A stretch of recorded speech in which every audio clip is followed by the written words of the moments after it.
téléspectateurs waaye nuyu aussi ñi nga xamante ni ci jamono jile ils sont connectés à travers vos différentes plateformes digitales. Merci Mansour. Le candidat, nous allons le découvrir ensemble. Dañuy ñëw xool portrait tout de suite avant de revenir sur le plateau.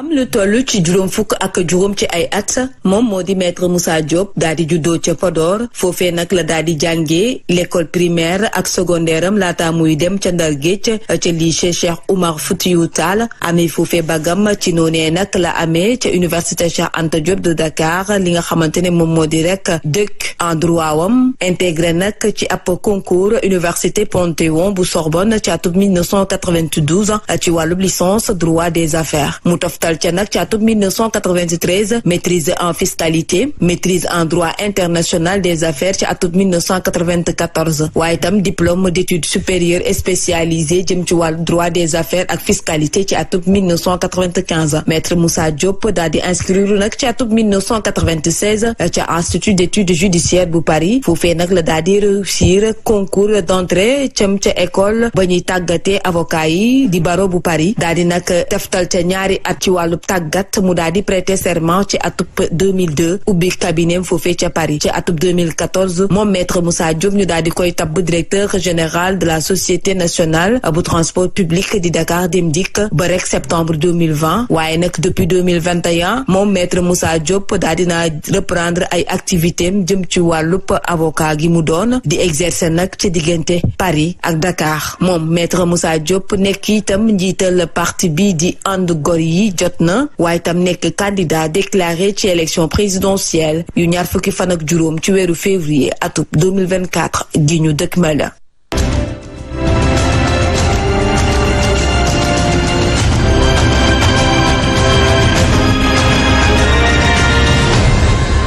Vous êtes avocat, mais également candidat à l'élection présidentielle de 2024.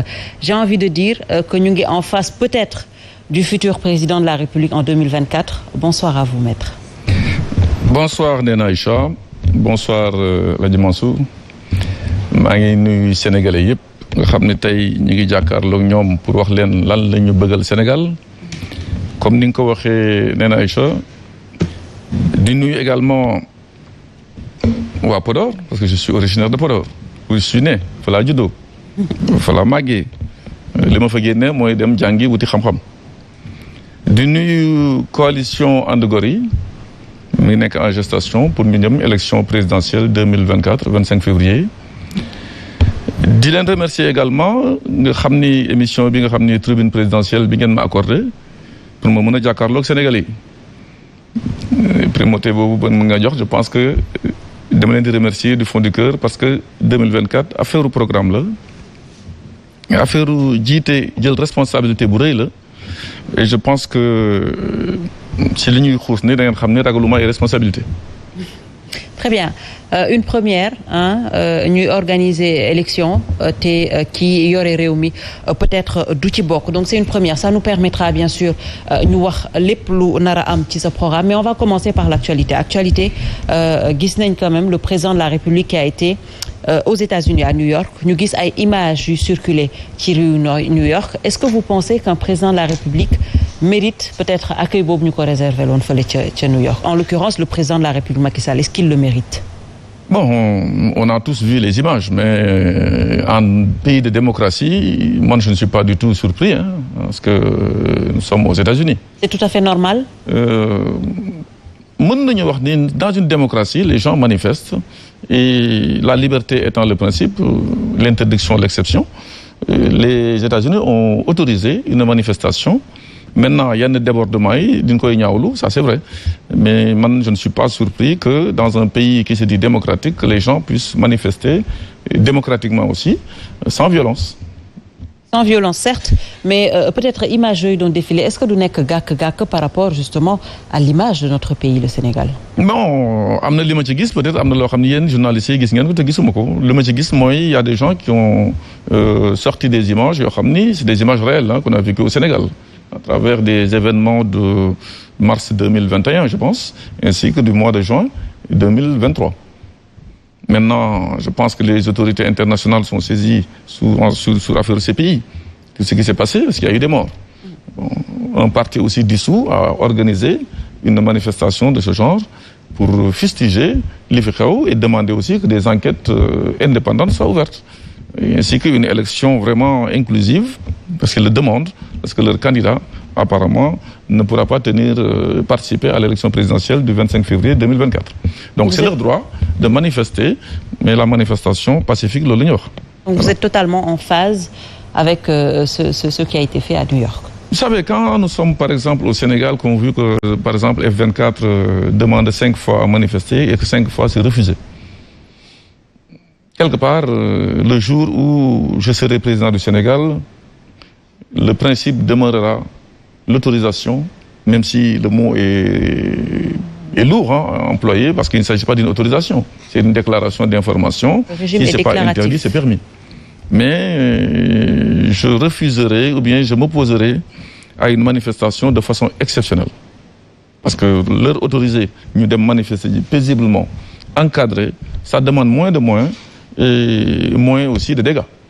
Donc je pense que faut ñu war a interdire une manifestation, faut ñu motiver ko, justifier ko par l'absence de moyens ou bien par le fait également qu'il y a des risques réels de troubles à l'ordre public. Et puis le kumba am ndey kumba amul ndey aussi war nañ ko xool parce que ça a divisé le Sénégal en deux. ñenn ñi di leen di permettre ñu def li ñu def, ñeneen ñu refuser leen ko. Vous avez vu des candidats aujourd'hui déclarés qui sont partis dem ci dëkk bi pour disons nemmeeku seen ay personnes kii ñii def seen njaatige ñii dem seeti uniquement une pré-campagne. Il y a eu Mimi Touré, Malick Gakou, Bougane Gueye Dany, entre autres candidats. Voilà, on leur interdit de circuler.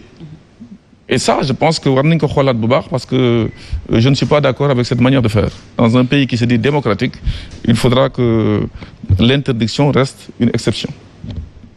Très bien. Néné Aïcha, man dama bëgg ñëw ci un peu par rapport au discours du chef de l'État ci lu njëkk peut-être qu'on va faire une pierre deux coups. Lu njëkk mooy message bi nga xamante ni bëgg nañ ko transmettre le chef de l'État le président Macky Sall mi nga xamante ni déclaré na que ni du bokkul ci élection bi jëm dafa war a organiser. Beaucoup s'attendaient à ce au moins ku war a mën a génn par la grande porte au moins fu mu dem ñu ovationné ko bu ñu demee ba am taxawaay bu mel ni ci moom ndax tekkiwul ci genn wàll que ni suñu réew yu mel ni le am nañ lu bare lu ñu dese ci wàllum démocratie ça c'est la première. La deuxième 78e li nga xamante mooy assemblée générale bu Nations Unies ñu gis discours bi nga xamante ni moom tamit yëkkati na ko fa jëm ci wàllum li nga xamante mooy péril maanaam yi nga xamante ni mooy liy yoot suñu réew yu mel ni le mu wax ci wàllum violence wax ci wàllum terrorisme ak yu mel noonu. ñu gis ko discours bi accentué plus sur cela. Si certains ont salué la teneur du discours, d'autres aussi se sont dit comme par exemple ñi nga xamante ñoo taxoon ci biti di manifester que ni ce n'est que de la poudre aux yeux. Commentaire. L'histoire du troisième mandat, dama koy synthétiser rapidement. Dama nekk un homme politique au Sénégal parce que j'ai commencé à faire la politique en 2000, à l'année 2000. Et que le président Abdoulaye Wade a gagné les élections démocratiquement et il y a eu la première alternance. 2012 ñëw, je me suis engagé auprès du président Macky Sall dans le cadre de la coalition Macky 2012 parce que j'étais candidat déclaré. Mais je pense que bu fekkee intérêt réew mi moo ñu jógloo il faudra que ñu fàtte suñu bopp. Gëm suñu bopp baax na lool mais également xam suñu bopp je pense moo ko gën. te suñu bokkee même vision ci Sénégal pour un Sénégal meilleur ku nekk nee na man la. Il faut savoir ñi mën a ànd. C'est ce que j'ai fait en 2012 pour retirer ma candidature